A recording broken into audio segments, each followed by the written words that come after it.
Root over x-1 into x-2 plus root over x-3 into x-4 equals to √2। এখানে সমাধান কোনটা? তো এই টাইপের অঙ্কের ক্ষেত্রে তোমার সিম্পল কাজ, এটাকে তুমি যদি নর্মালি হাতে কলমে করতে চাও বিশাল ব্যাপার হয়ে দাঁড়াবো, এটা বুঝতে পারতেছো, অনেক বড় অঙ্ক। তো এই টাইপের অঙ্কের ক্ষেত্রে কী করবা, আমরা এগুলো দিয়ে মানে শুদ্ধ করে ফেলবো, মানে এগুলো বসে বসে শুদ্ধি পরীক্ষা করে ফেলবো যে কোনটা দ্বারা মিলতেছে, তাহলে তো আমাদের অ্যান্সার চলে আসবে। আর সবচেয়ে মজার কথা কি দেখো, এখানে দেখো এগুলো কিন্তু সব এক্সের মান, সবই কিন্তু এক্সের মান, ভাইবো না যে এটা এক্সের মান ওটা ওয়াইয়ের মান, তো ডিফারেন্ট ডিফারেন্টভাবে বসাইতে হবে, কারো মনে এটা চলে আসতে পারে। এটাও কিন্তু এক্সের মান, এটাও কিন্তু এক্সেরই মান, এক্সের দুইটা বীজ এগুলা।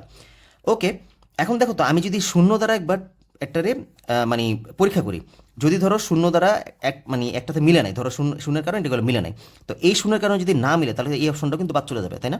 যেহেতু শূন্যের কারণে এটা মিলে নাই, তার মানে এই শূন্যের কারণে এটা মিলবে না, তার মানে আমি আগে থেকে বলে দিতে পারতেছি যে এই অপশন যদি বাদ যায় তাহলে এই অপশন বাদ যাবে। তারপর আবার দেখো এখানে 3 3 3, দেখছো তিনটা জায়গায় 3 আছে, তো তুমি যদি 3 দ্বারা ট্রাই করো, দেখো যে 3 দ্বারা মিলে নাই, তার মানে তুমি বলতে পারবে তিনোটা অপশনই ভুল, তখন ডিরেক্ট ক নাম্বার চলে আসবে। তো এটা হচ্ছে একটা টেকনিক, তুমি চাইলে এভাবে করতে পারো।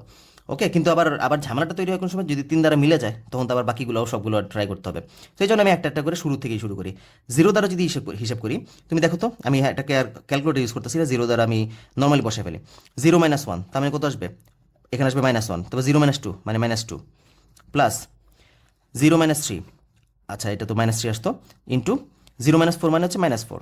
দেখো তো কত আসে এখানে অ্যান্সার, -1 -2 গুণ করলে কত আসে, শুধুমাত্র 2।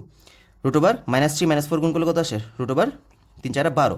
দেখো তো এটা কি √2 আসছে অ্যান্সার, তার মানে কিন্তু জিরোর জন্য মিলে নাই, যেহেতু জিরোর জন্য মিলে নাই তার মানে এটা বাদ, এটাও বাদ। ওকে, ডান। এবার আসো 2 দিয়ে মিলাই দেখি, 2 দিয়ে মিলালে কি হয় দেখি, 2 - 1 রুট ওভার 2 - 1, 2 - 1 মানে শুধুমাত্র 1, 2 - 2 মানে হচ্ছে 0। তারপর আসো রুট ওভার 2 - 3 মানে হচ্ছে -1, 2 - 4 তার মানে হচ্ছে -2।